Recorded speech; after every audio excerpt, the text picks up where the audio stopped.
The views and content expressed on the following program are provided solely for informational and entertainment purposes. They do not constitute legal advice. A podcast is not a substitute for retaining a competent, licensed attorney to advise you on your specific legal situation.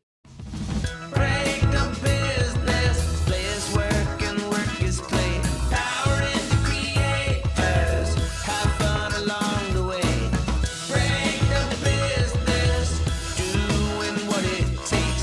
Celebrate success and learn from the mistakes. How's it going, everybody? Welcome to the show. It is time for Break the Business, where we empower indie creators and have some fun along the way. I'm Ryan Kairalla, and it is a pleasure to have you here this week. Viewers, listeners, you're in for a treat this week. This is going to be a fun one. I already know right from the jump, we're going to have ourselves a blast. Not only do we got some great stories to talk about this week, we're going to be revisiting some great old stories. We're going to be talking about some new stories, a lot of great stuff there. And not only do we have a fabulous guest coming up in the second segment, we're going to be joined by musician Regina Sales. She's a delight. Her music is awesome. Her story is fantastic. So you're going to love that. But to top it all off, the real reason that I think we all get to be pretty excited requires me to give you all a bit of a history lesson. So 464 episodes ago, the Break the Business podcast began its maiden voyage, its very first episode.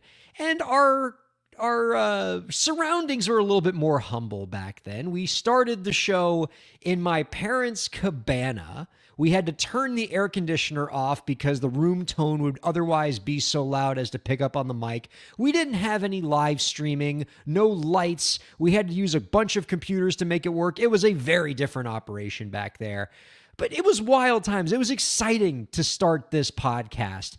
And I got to start it not alone, thankfully. Right across the table from me, joining me in this very exciting podcast journey, was my co-host for episode 1, Metal Dave, who, for as many of the Break the Business completists know, as many of the longtime diehard fans know, was very much the spiritual soul of Break the Business in those early years. He brought the humor. He was a nice counterweight to just me bringing a bunch of dry entertainment law information to you. Like, David was fun and he had great pop culture stuff and he kept me on my toes, and he was really mean to me sometimes. And it just made for a wonderful experience in those early years, and I miss it.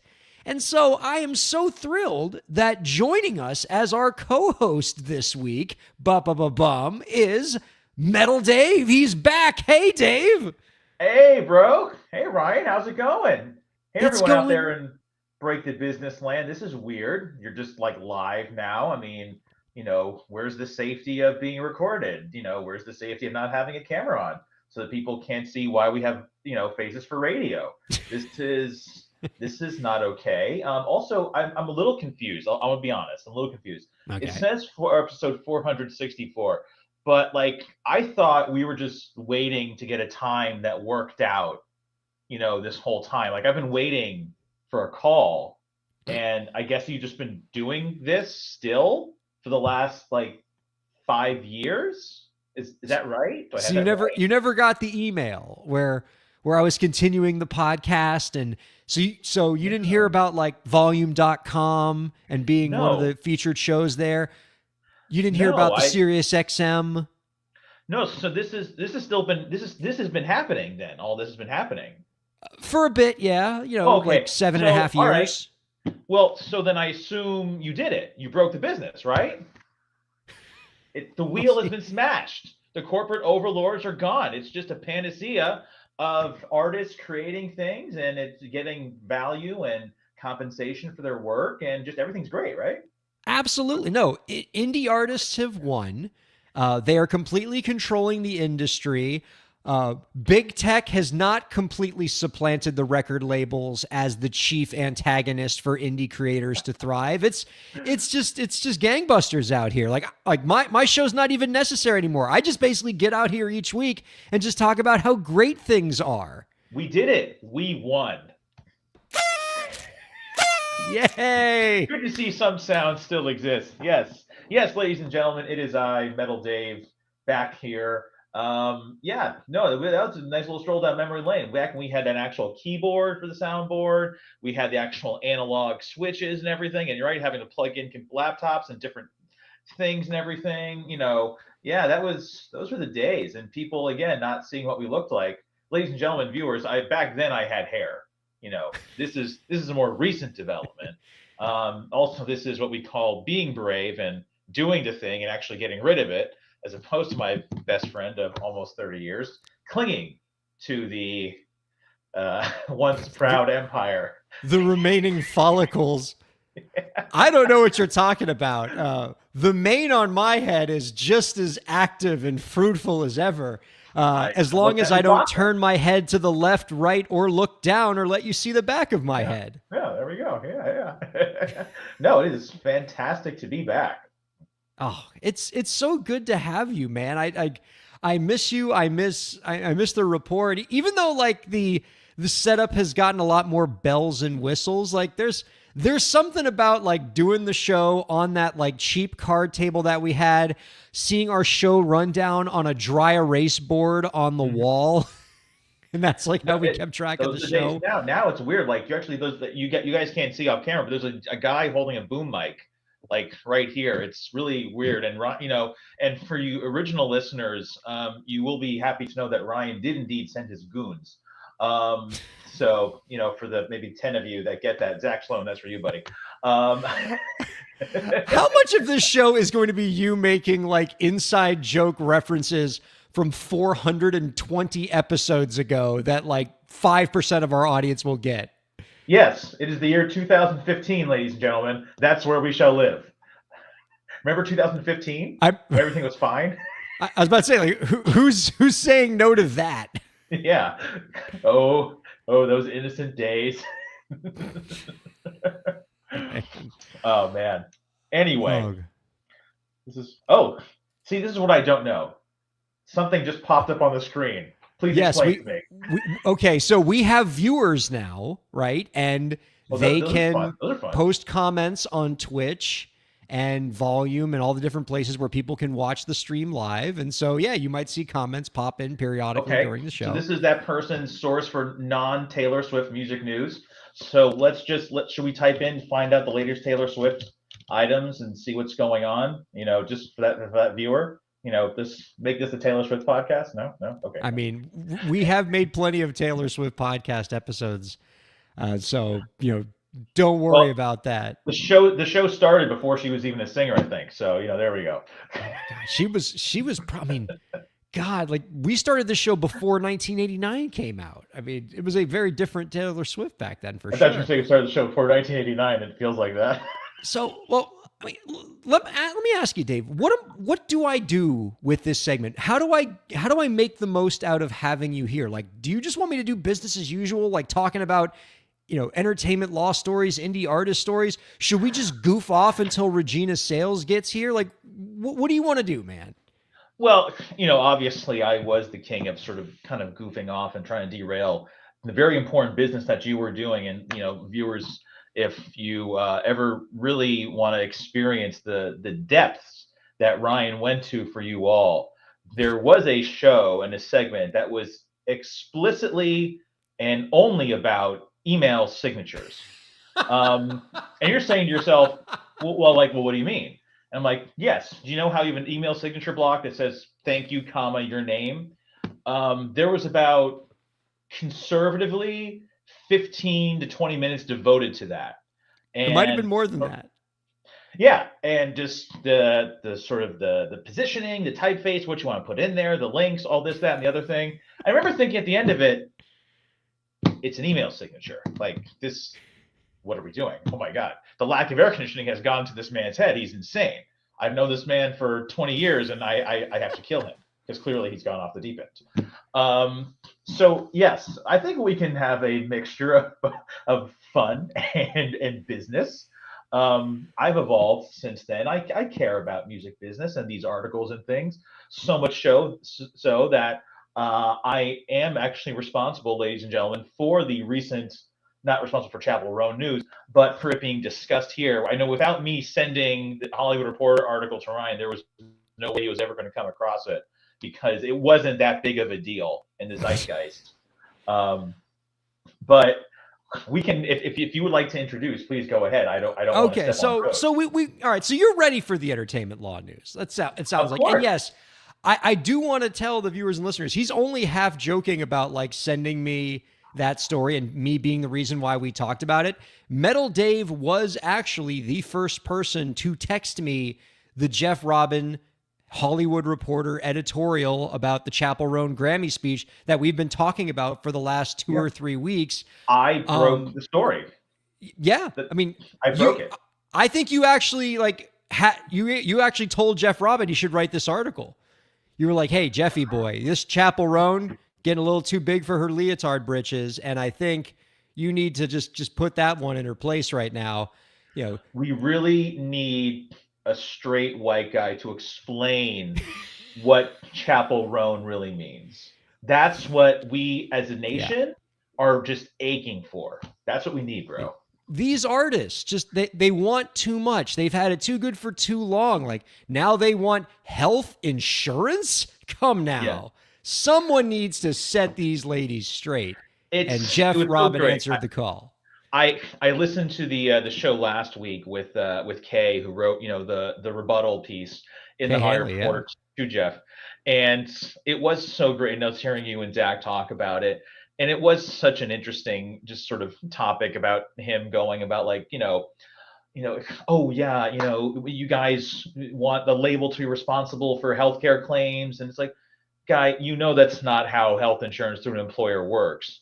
You get the insurance. Anything else happens between you and the insurance company. That's a whole other discussion on how crappy the health insurance industry is.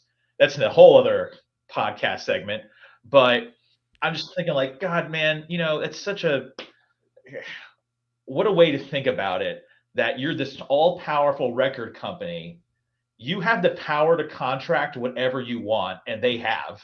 Yeah. You could, in theory, just say, yes, for your services as part of your deal to be exclusive with us, we shall provide you X benefits, including of which is this freaking Aetna plan or something, or this through United. Not you're not gonna get the gold, but we'll give you the bronze. I mean, come on now. We'll give you the $5,000 deductible, not the $1,500. But it's just like, it was so tone deaf. And I love the fact that, what was it, Chappell and then Halsey sort of teamed up to basically said like, hey, was it like basically, you should sort of put your money where your mouth is, donate some money to the certain causes and everything that was going on. And I love Jeff's reply, because this is a guy that gets it.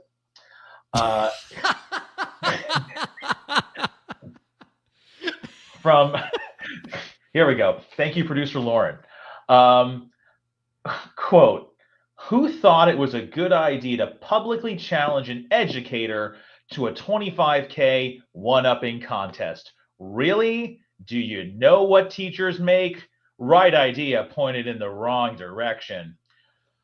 I love that the former chair of the Clive Davis Institute at the prestigious New York University is basically saying, whoa, public school teacher salary, folks. What are you talking about? I make $40,000 on a good day.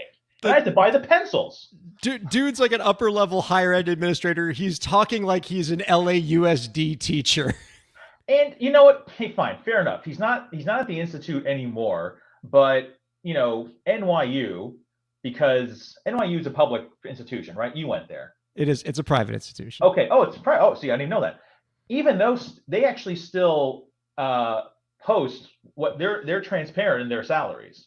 It's not like a secret. They sort of kind of post the ranges, and he was probably making anywhere from $150,000 to $250,000 if you sort of do some Googling online. Not saying he did. I'm just saying. I'm guessing he made more than that if he ran the Clive Davis Institute. And he just seems to be running other things, involved in other things. And so again, do teachers need to be paid more across the board? Yes. Is Jeff Rabin probably one of these guys in your local municipality, county school district with 50 14-year-olds in a class having to do those Amazon wish lists for markers and notebooks and things?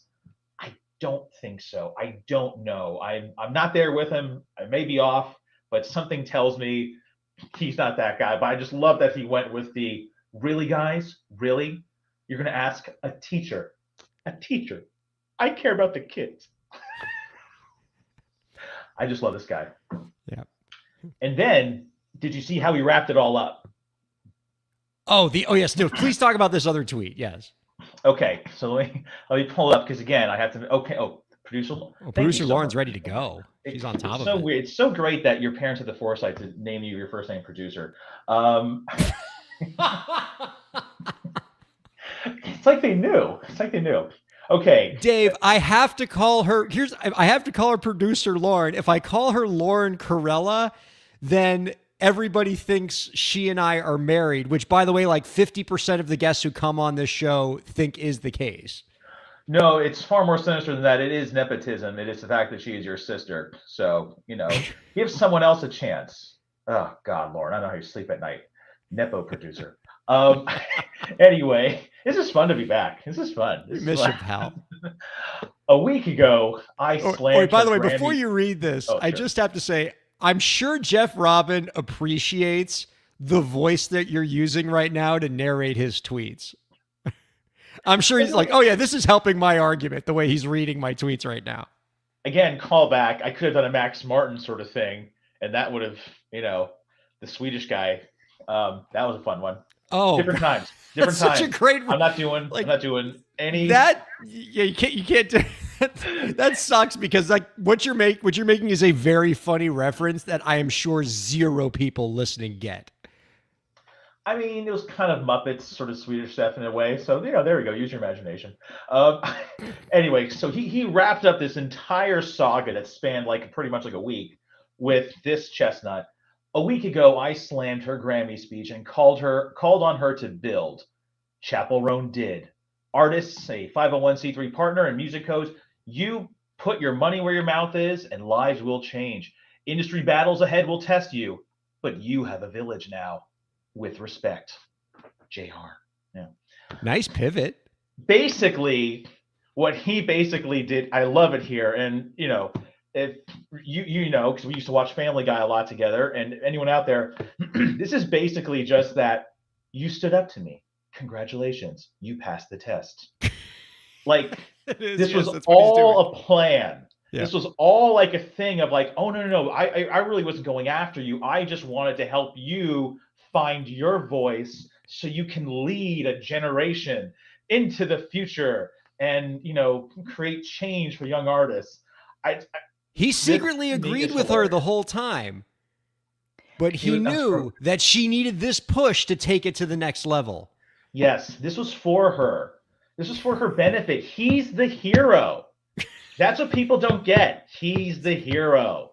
She needed, he was the hero that, he wasn't the hero we deserved. He was the hero that we needed. I can think of another guy who sacrificed himself for the greater good. Who?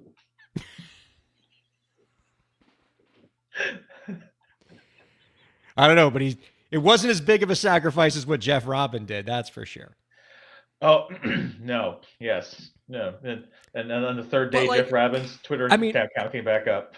I do love what he's trying to do with this pivot here, because he's trying to make it sound like the only thing that he said about her in the editorial was, hey, you need to do more than just talk. You have to put your money where your mouth is. And so you did that, and so now I praise you. And he just wants everybody to conveniently forget how he spent 3 paragraphs belittling her because she was so audacious as to demand the princely sum of health insurance. And again, he just wants us to conveniently forget that. And of course, the always great from the folks in power, the double talk of, you can't just talk about it. You got to do it. You got to do something. Well, don't you think that actually standing up on the Grammy stage in front of the country, the world, as with this platform and just time to talk, maybe that's actually doing something, that's actually creating a movement or something, And I love also you and Zach were talking about like, yeah, it's like, oh, it's not, you're trying to be Prince. You're not, it's not like you're Prince or something here, who he famously battled the labels and the labels hated and the establishment hated. Like, what? That's how circular we've gone. Like, yeah, Prince was a hero, of course. He's a hero to to the label. Yeah. So Chapel Roan, I'm sorry, Jeff Rabham, round of applause. You are the hero. You did the work here. And I honestly think that like everyone in the music business should really just thank him because, without him, we would not have the strength of young women to fight for what's right. So Jeff, we salute you.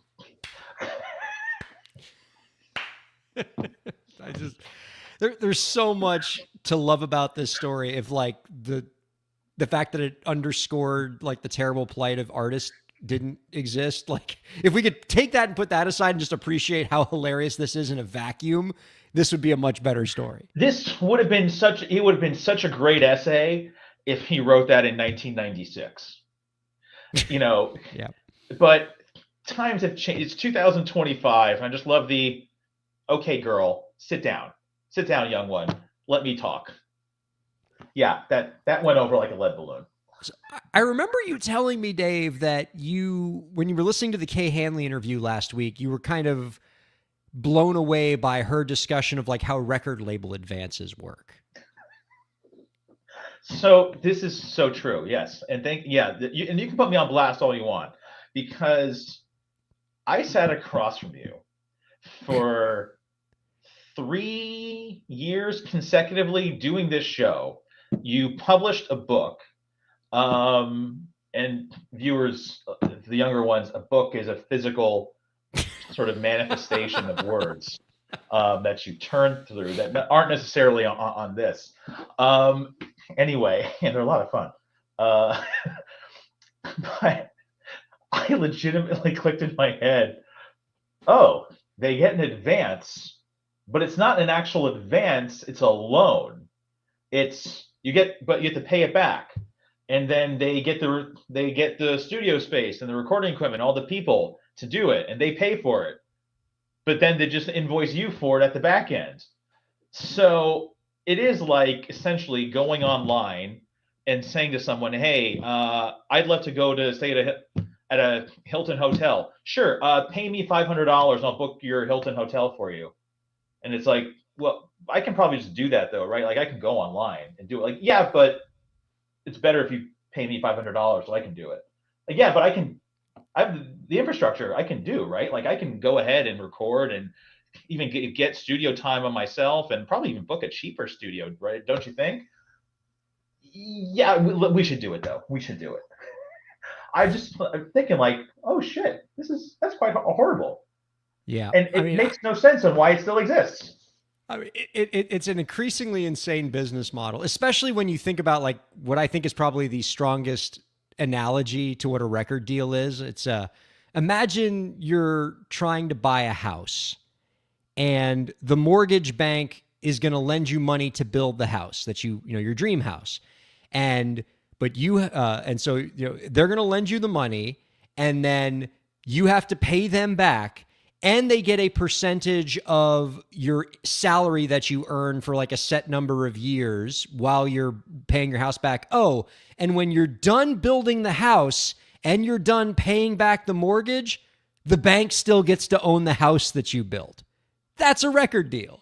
You are essentially being loaned money by a record label that you have to pay back out of your tiny label royalties. They get a piece of your overall entertainment industry income as a 360 deal. And then in the end, even though you've paid for the album, the label still gets to own your album. That's a record deal. If you think that's terrible, yeah, don't sign one. And they get to pick your contractors and can pick whatever price they want for all the vendors. Yes.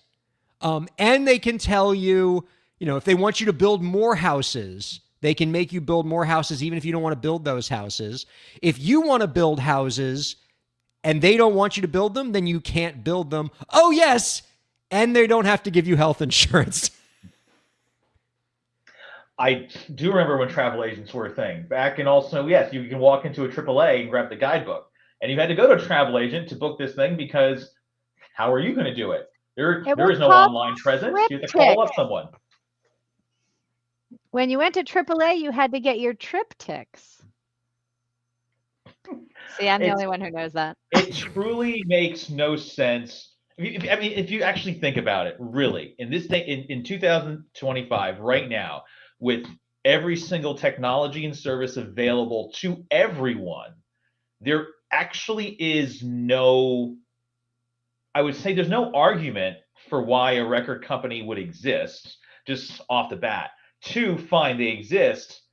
Why do they still have so much power when everything is sort of when the actual process of creating and distribution has been democratized and anyone can do it? And it's not like people, well, you need us because we got to send out the records and the CDs to 400 radio stations across the country. That's also kind of a done business model. It is all about sort of the Yeah. streaming and putting on the platforms. They're really, I mean, like what are they doing? Like what is the point anymore? The radio promotion strategy that labels said that, used to say that they did, even that, as you noted, Dave, has gone away. It's all about TikTok now.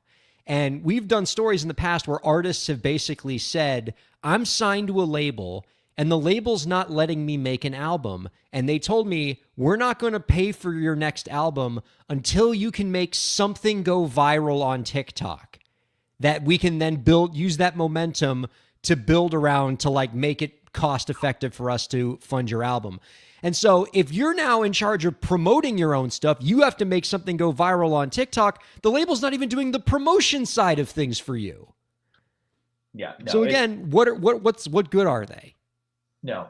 It's so funny. I'm because I am Metal Dave and I'm a huge Metallica fan. They're my favorite band, actually. There we go. Nice. Shout out to the indie band Metallica. In a way, they are. They own everything. They are their own label now. So they did that a number of years ago. But I remember listening to an interview with their manager, and he said that in sort of the 96 to like 98 era Metallica, people are kind of like, well, we don't really like those two albums, Load, Reload, that feel rushed and everything. And it turns out they actually were, because essentially they were trying to get out of their record deal, but they had 4 albums to deliver still. So what do? They create the Load album released in 1996. They basically take the sort of scrapped songs from that were essentially kind of on the cutting room floor, kind of worked them up a bit, did Reload the next year. They did an album of covers, did the year after that, and then they did the live performance with the San Francisco Symphony Orchestra right after that. So basically just go boom, boom, boom, boom, boom. They worked super hard those 3 years to basically say, and we're done. We're done with this one. It's not going to be like, oh yeah, you're going to have us like, all right, record, wait 4 or 5 years, record, wait 4. We're not going to be the hook for 20 years on this crap. We're getting out of this. I mean, that's pretty cool that Metallica even had the ability to do that, because these days they make record deals in such a way that you specifically can't do that, right? You don't get to make your next album until the label gives you the green light. So you can't just crank out like a quadruple album and say, "Hip, here are these 4 albums I delivered. I'm out of here."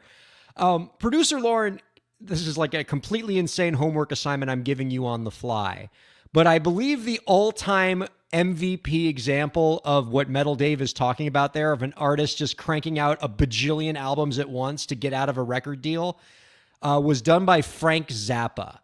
Can you find the story of Frank Zappa cranking out a bunch of albums like at the same time to meet the delivery requirements and get out of his record deal? I know I'm giving you very little information to work with, but can you see if you can find that, and like maybe in the next segment or something, you can give us the update on how that happened? Because I know enough about the story to know that it's completely insane, but I'm kind of missing the details at the moment. I gave producer Lauren very little to work with there, but I know she's going to come through. She always does. I'm surprised Jeff Radham also didn't mention, widely known friend to the labels, Frank Zappa. That's right. Surprised that one didn't make his list. Do you think that he picked the headline Chapel Grown? Because I think Hollywood Reporter did him dirty, and I think we'd be a lot less mad at him right now if it had a more innocuous headline. I don't know, because there's a part of me that thinks, all right, he probably came up with the title before writing the essay. I'm like, and probably thought like, this is great. Like, people need to know. And then there's another part of me that thinks, well, you're right. If you provide an essay, usually it's the publication that sort of puts the banner and the masthead on there. And then it makes me wonder, if that's the case, who is the brave soul to basically read that and go, boy, this guy probably thought Chapel grown, am I right? And someone go, that's it, Bob. We'll do it. We'll definitely get clicks. Like, what are you talking about? This is gonna like kill the guy. I'm like, clicks. It's like, we can't do this to him. He's a respected educator at NYU. And as you know, he's so poor. This will ruin his life. I don't care. Chapel Grown is too good. Were you there when he was there at NYU? We probably overlapped, yeah. Because I mean, obviously, I didn't go to that part of the university very often. I was in the much less cool law school. Okay, so there wasn't like a happenstance in the cafeteria in wherever, like the student center, where like you got your tray of food and he's got his, and then he goes like, like, ugh, grown, the macaroni and cheese, right? Macaroni and cheese. And you go, you should use that one day. You should use that, put Maybe I will. All right. Maybe Somewhere there's a future musician who's currently 7 years old who will ruin my life in 2025 when I publish a completely asinine article. Yes, and she's probably in a pink pony club, and then you look at him like, what the hell are you talking about? Weirdo. This is what I miss, Metal Dave. Oh my heart is full. This is absolutely magnificent. All right. I want to keep this happiness going. Okay, one of two things either can happen. Either we're going to go to break right now, or if producer Lauren has the Frank Zappa story for us, we can go to that. Producer Lauren, do we have a Frank Zappa update? Doesn't sound like it. We might have, okay. No, I have lots of updates. I was just trying to find one I like, with the advent of AI overlords. I ask the question and it gives me an answer in lots of detail. But there's no way to fact check it. Right. I was going to try to find a reputable source here. But according to the AI overlords, there were 4 separate releases that were essentially used to get out of his record deal with Warner Brothers, which was Zappa in New York, Studio Tan, Sleep Dirt, and Orchestral Favorites, which were originally intended to be released as a single box set called Lathered, but were split up by the label due to disagreements over the format and content. I have to figure out what actually happened in the legal conflict here.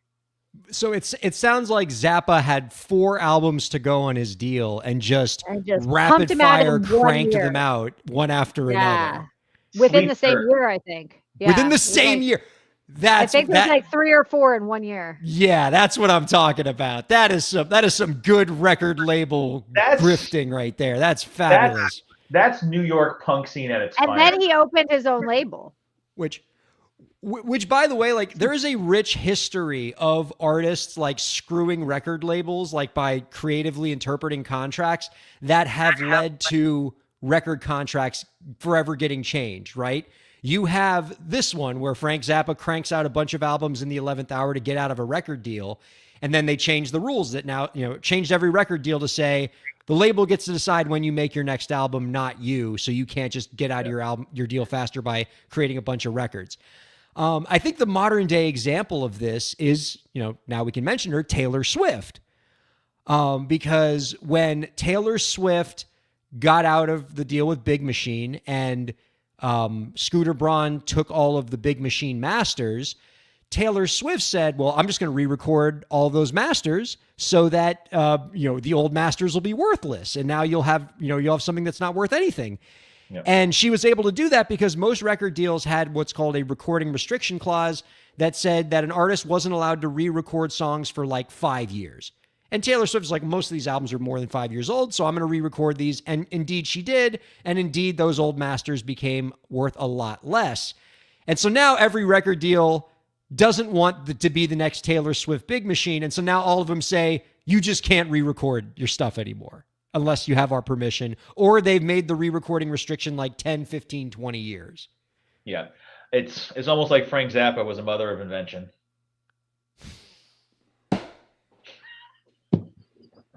I can't lean forward when I sorry. laugh. You'll see my bald spot.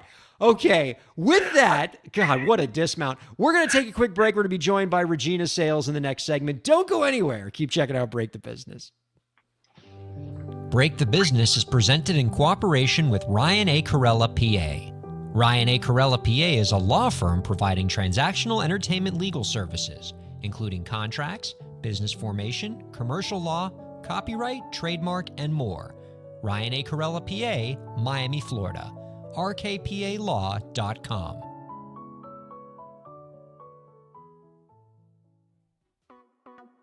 Streaming services for Break the Business provided by LEK Entertainment. LEK Entertainment is a full-service entertainment company offering everything from consultations to full-scale events and productions, including audio and video productions, voiceovers, staged theatrical productions, script and music development, and streaming services. For more information, visit lekentertainment.com. LEK Entertainment wants to help you bring your story to life.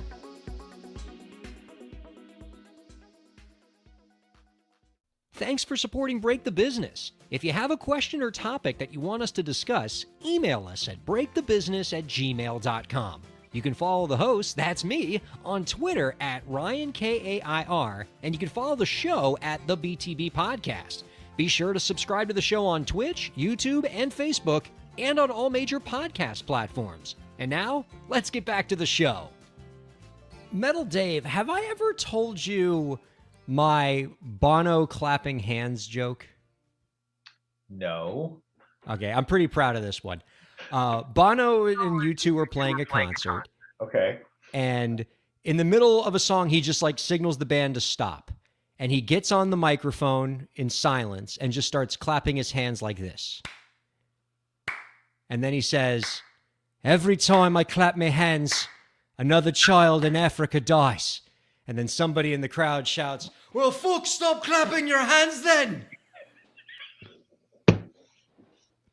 Welcome back to Break the Business, everybody. Ryan Kairalla here with Mel Dave and producer Lauren. Having just a grand old... I'm surprised I've never told you that joke. That's so stupid.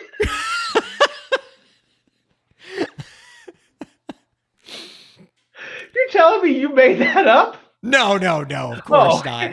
Of course not.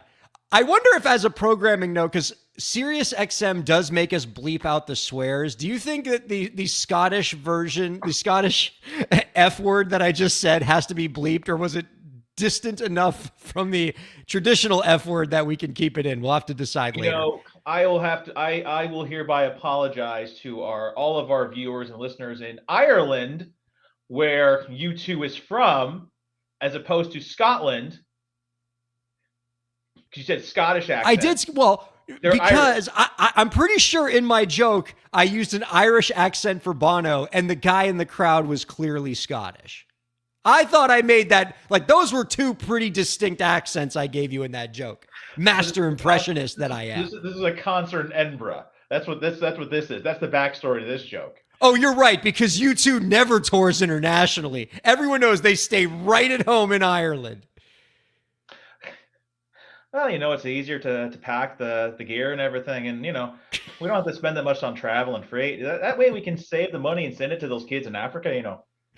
So they stop dying. Clap. Yeah. You can check out Break the Business in so many different places. Too many to count. Sirius XM 145, much love to Slam Radio for giving us a satellite radio home. Much love to Volume.com for giving us a primary live streaming home. Love being on there with that slate of programming with Shreddin' with Shifty and all the other fantastic shows they have there. David Cook's on there. It's a great, great platform. If you don't check out Volume.com, what is wrong with you? So much great stuff. If you are a musician, a music fan, just anything involved in music, Volume.com's got it for you. You can also check us out on all the major live streaming platforms. And if you have a question or topic you want us to talk about on the show, breakthebusiness@gmail.com is where you go. And direct all complaints to Metal Dave on his Twitter. All right. By the way, volume.com, great get. Right? That's a heck of a, you had to be really on there at the beginning to get that domain.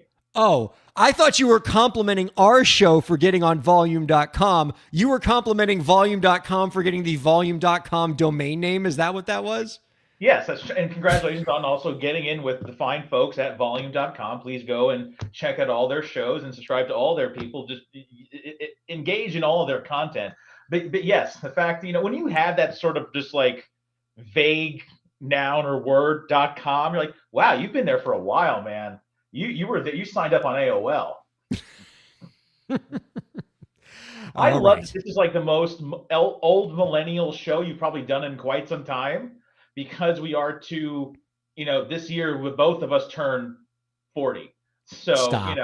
How dare you? Oh, I'm sorry. Were you trying to present out to the audience that you're like a hip 25-year-old? I mean, I look the part, but now you've taken that from me. You and Jeff Rabin both, right? You're both just like on the pulse of young people. All right. With that, let's go ahead and bring out our guest this week. She's the queen of melodies true. Regina's words sail through the blue. From broken hearts to dreams anew. Her songs weave magic in all we do. Oh, Regina sails with waves of art. Strums her guitar straight to our hearts. Her soulful voice sets us apart. Welcome, Regina, with a fresh new start. Our guest this week is a Pennsylvania-based musician, artist, advocate, and educator. Her latest single, Quiet Room, was released on January 30th off her new EP, This Love. You can find out more about our guest's work by visiting www.reginasales.com. We are happy to welcome Regina Sales on to Break the Business. Hi, Regina. Hi, y'all. How are you? Oh, so glad to be chatting with you. I am excited for this. I love so much about what you got going on, and have been digging the music. This is going to be a blast. I'm so glad, by the way, that you didn't hear everything you heard, all of our nonsense in the first segment, and didn't run away. That's we appreciate that. I mean, I heard the Bono joke, so. Oh yeah. So, I mean, and that made you want to stay, or listen, good jokes about famous music people. This is what you should be doing on a program like this, right? I mean, why not? I'm with you on that. Okay. So, Regina, before we go any further, I see I saw online you're from East Stroudsburg, Pennsylvania, so Northeast. So go Birds or no go Birds? I am actually from Ohio originally, so sadly, I'm a Browns fan. But I do root for the Eagles for all my friends around here. So yes, I was rooting for them in the Super Bowl. Super pumped that they won. Yeah. Well, there you go. I mean, just, for our one viewer that was really keen on Taylor Swift news, that means Travis Kelce did lose the Super Bowl. So we're very sorry for him and Taylor Swift. May she reign above us as always. Amazing. Fantastic. I want to get into your origin story a little bit here, okay, Regina. Yeah. You began coming out of college with Broadway aspirations. You actually went to theater school as opposed to music school, and I did. You started out doing Broadway auditions only to find yourself back at what I think you always thought was your true passion, which is singing and playing guitar.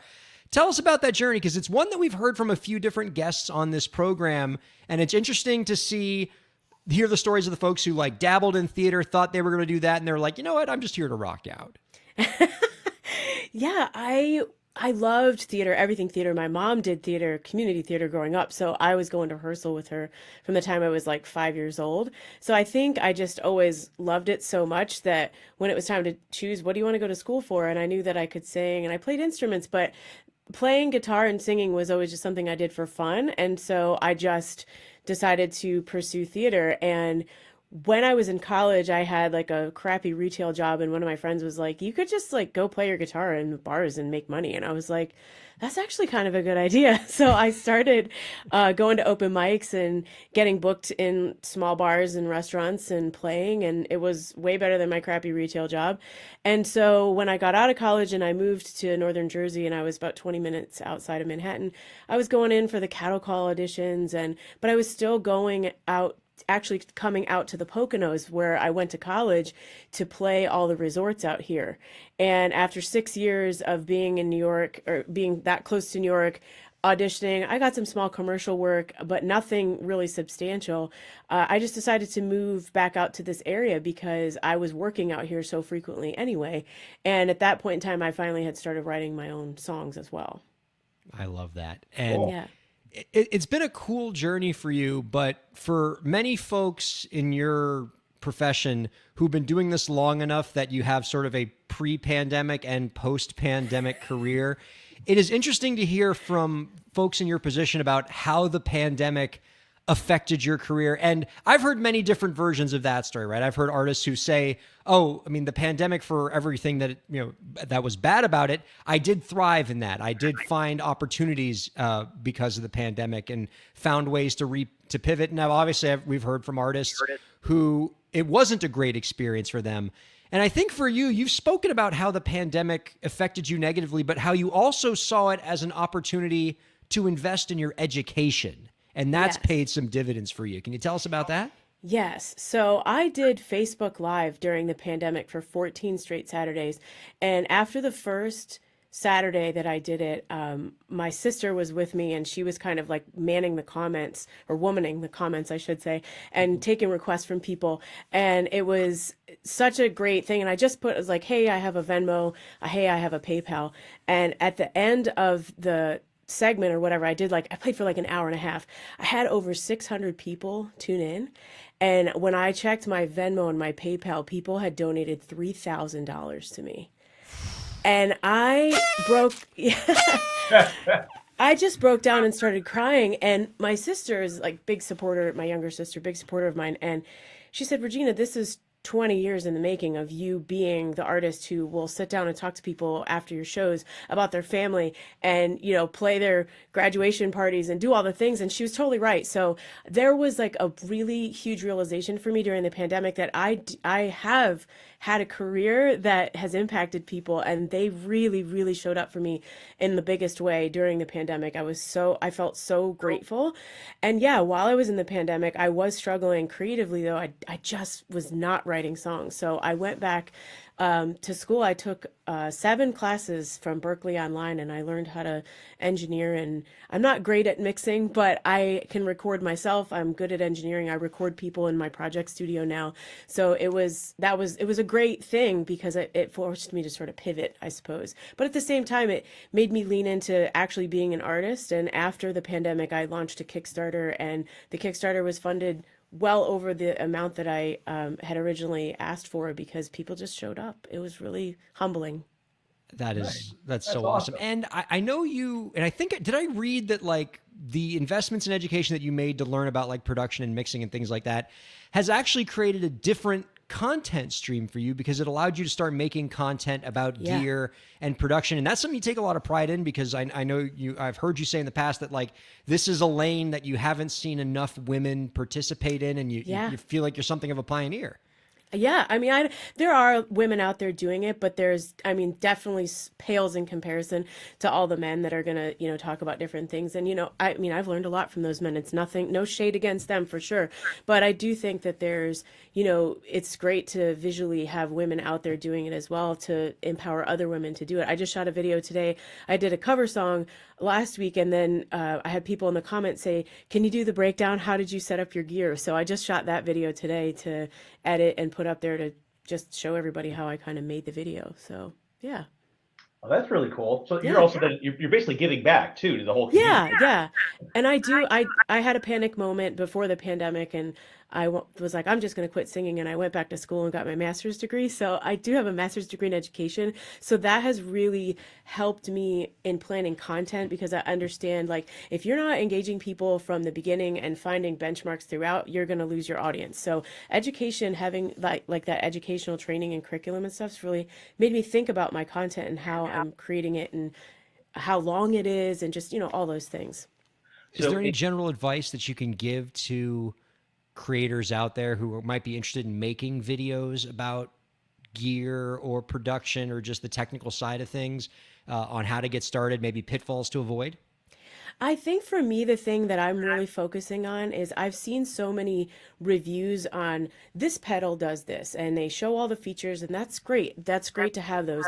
But I think where I'm trying to differentiate my content a little bit is I want to know if people have road tested this stuff and taken it out and played with it or used it in studio or whatever it is. Like I did a review on a preamp, and I used that preamp on the road for a year, and I went through all the problems and all the things about it before I decided to talk about it, because when I was looking at that piece of gear, I couldn't find that video. That's what I wanted to know. So I'm trying to take what I have seen on YouTube with some of the gear that I already own and say, okay, well, that video is great, but it doesn't really give you all the information if you've been using it for a period of time.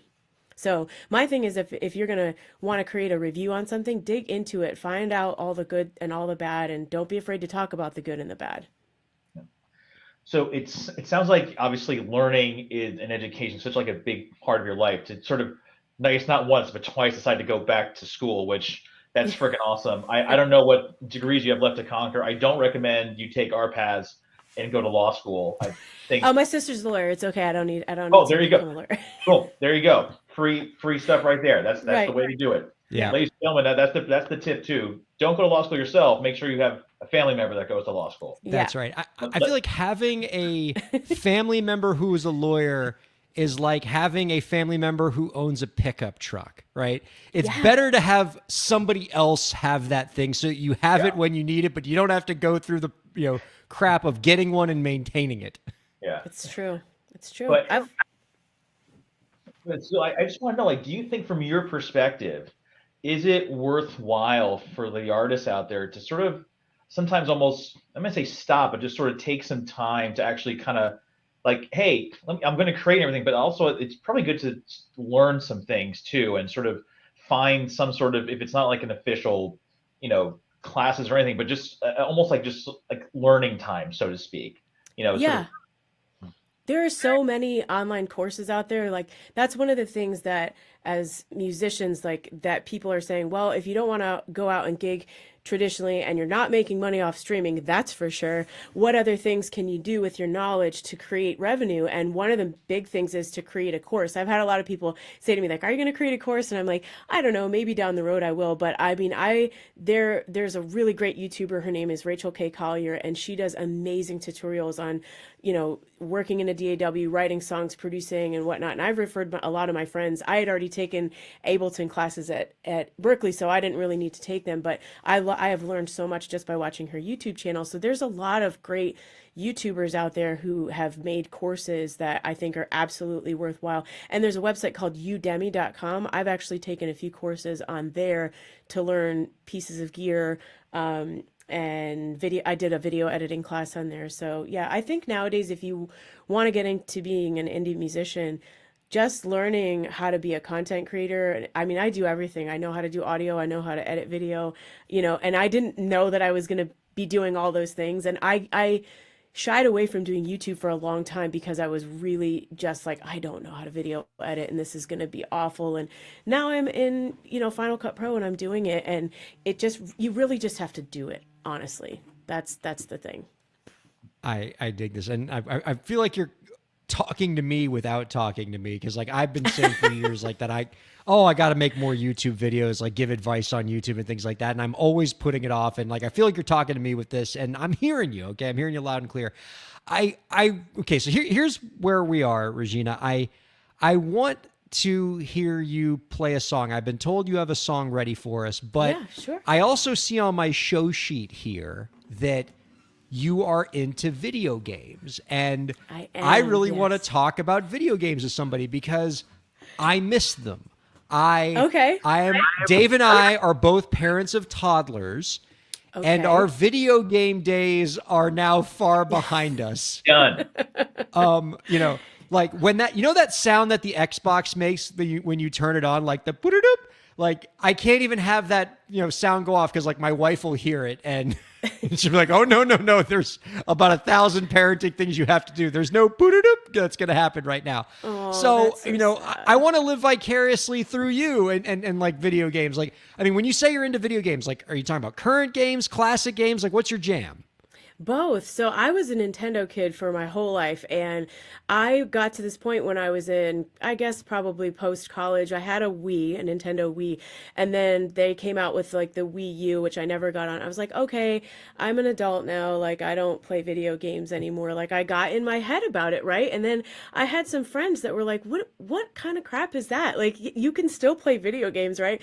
And so my brother's girlfriend had a son, and he had a Nintendo Switch. This was probably in 2018, and I played it one day with him, and I was like, that's it. And I went out and bought one the next day, and I have been so happy ever since. And because my sister and I are super tight, she was like, well, if you're going to buy one, I have to buy one. So then we started sort of gaming together again. And then a couple years later, my sister called me and she's like, talk me out of buying a PlayStation. I was like, what? And I had like the worst FOMO that I also went out and bought a PlayStation. So, and I had never played PlayStation. Well, that's a lie. I played a little bit of Tony Hawk, I think, when I was in college, but only because my roommate had it. So The soundtrack's amazing. So, oh yeah. So I really I didn't know what I was getting into with PlayStation, but everybody kept talking about that game, The Last of Us, and you can only play that on PlayStation. So I really got the PlayStation to play that game, it's amazing. It's just awesome. And my sister's on to me that she's like, you have to get through the second one because the TV show comes out, I think, in April. So she's like, you have to finish the game. You can't watch the show or it's going to spoil the game for you. I was like, oh my gosh. But yeah, I mean, I love playing Switch. I love the classic like Mario. I love the Zelda, the Breath of the Wild, and the Tears of the Kingdom came out last year, which was a huge thing. And there's an amazing indie game that is in the Metroidvania. This is how nerdy I am. So it's kind of like Castlevania meets Metroid. They've created this whole like genre for themselves. And there's this indie game called Hollow Knight, and I think that's probably my most favorite game I've ever played. Like you're really getting into the nerd. Like I have the knight on my. nice, very cool. So, and that game has been scheduled to come out with a sequel for like 5 years or 6 years now, and everybody's waiting for it. So yeah, I love video games. It's when I don't feel creative and I just feel like I need to give myself a break, I either go cook or I play video games. My last console I had was my Xbox 360, and I feel like the last time I really put any time in it seriously was Assassin's Creed Black Flag back That's a in great game. 2016, which I realize now is 9 years ago. Mm-hmm. The fact that you said Switch came out in 18, I'm like, oh my God, yeah, it has been that long. Yeah. I mean, the 360 was 2 Xboxes ago. But I mean, by the way, speaking of games with great soundtracks, Black Flag, really great soundtrack. Songs are amazing in that. We had the N64 in our dorm room in college. Oh yeah, we did. Oh, the times we had playing that. Yep. Yeah.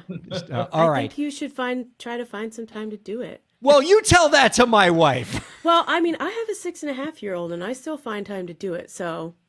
Well, that's not the ultimate mic drop of shame or something like that. Yeah. Don't use the kids as an excuse. We all got them. I mean, All right. it's not easy, I will say, but you could do it. I have faith in you. I'm slowly making my way back into it. I did have a chance to play a little Xbox Game Pass a couple weeks ago. It was a blast. Before she goes, that is a beautiful guitar. I like when you pulled it out. Oh, thank you. Yeah. Well, I don't know what it is about that, the wood, the coloring, the veneer on it. Chef's kiss, beautiful. Thank you. This was actually made by a luthier here in Easton, Pennsylvania. I play Martin guitars a lot, and my first Martin guitar had a crack in it, and he was the only authorized repair guy within a really far distance from where I was living in New Jersey at the time, because I didn't realize that the factory was so close, because I'm not from the Northeast originally. And so he'd been working on my guitars for years and years, and he said, one day I'm going to build you one. And so he did. So this is Hawaiian koa wood, and with a spruce top. So yeah, I've had it for 10 All years right. now. Well, now we definitely have to hear a song. So, from what I've been told, you have your latest single, "Quiet Room," Yes. off your EP that you're going to be playing for us. I'm very, very excited. This is "Quiet Room" on Break the Business. Take it away, Regina. Thank you.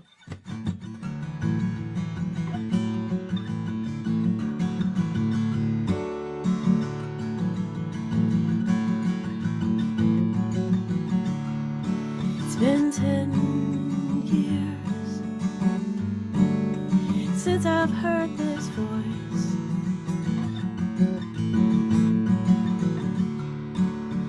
Pressure on myself, I couldn't cut through all the noise. Slave to all the expectations, never feeling enough. Requests all played out.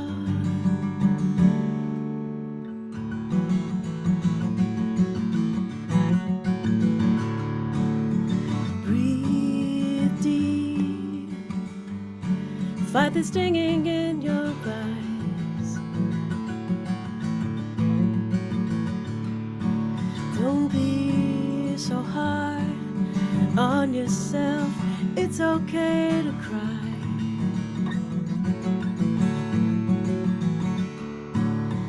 Fear of failure, never make enough time to do nothing and be fine. Can you sit in a quiet room with nothing to do? Let it be alright. Can you forgive yourself when no one else is there to say it's okay?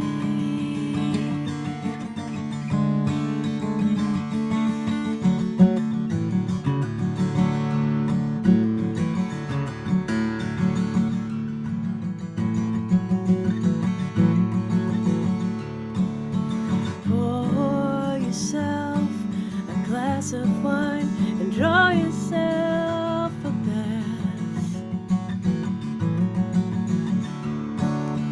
You might find that quiet voice you left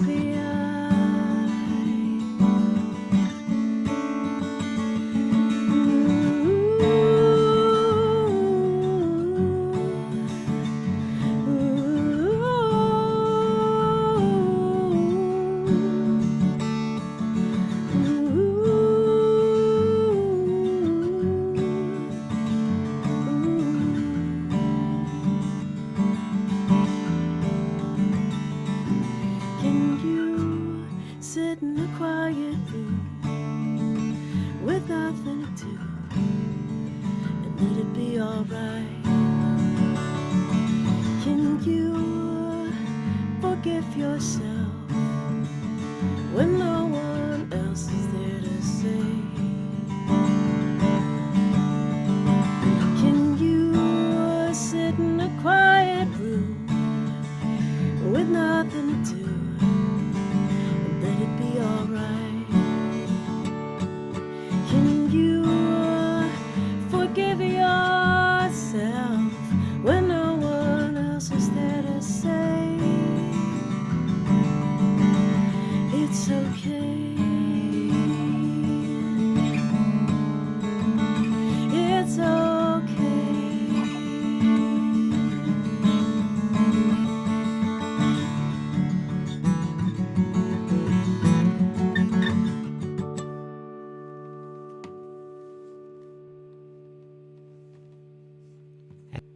Room by Regina Sales here on Break the Business. Regina, that was tremendous. Thank you so much for that. Thank you. I've already added that on my Apple Music. Oh, fantastic. Thank you so much. Yeah. You can find out more about our guest work by visiting reginasales.com. Regina, before we close out this week, real quick, I want to throw our final question at you here. Okay. Do you have any last tips for the indie creators out there to help them move their careers forward?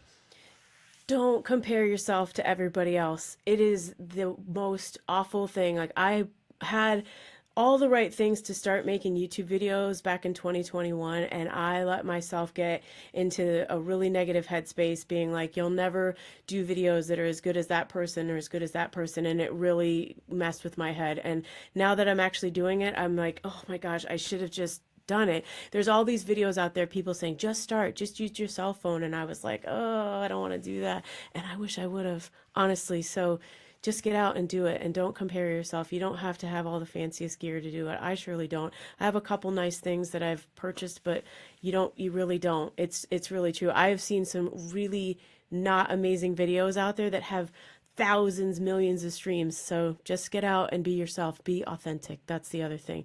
Don't try to fake it till you make it. I mean, I know they say that that's a thing in the business, but I think authenticity goes a long way now, because people can just keep scrolling, and people really fall into that when they find somebody that they like because they're authentic. I think they hook in with people. That's a really wonderful perspective, Regina. Thank you so much. And don't be a stranger, okay? Yeah. You're a great hang. We're all having so much fun. We'd love to have you on again real Likewise, soon. thank you. Our thanks to Regina Sales. Thanks to Metal Dave for coming back. Loving to have you here. And our thanks to producer Lauren, and thanks to all of our viewers and listeners for checking out Break the Business. We'll see you next week. Break the business.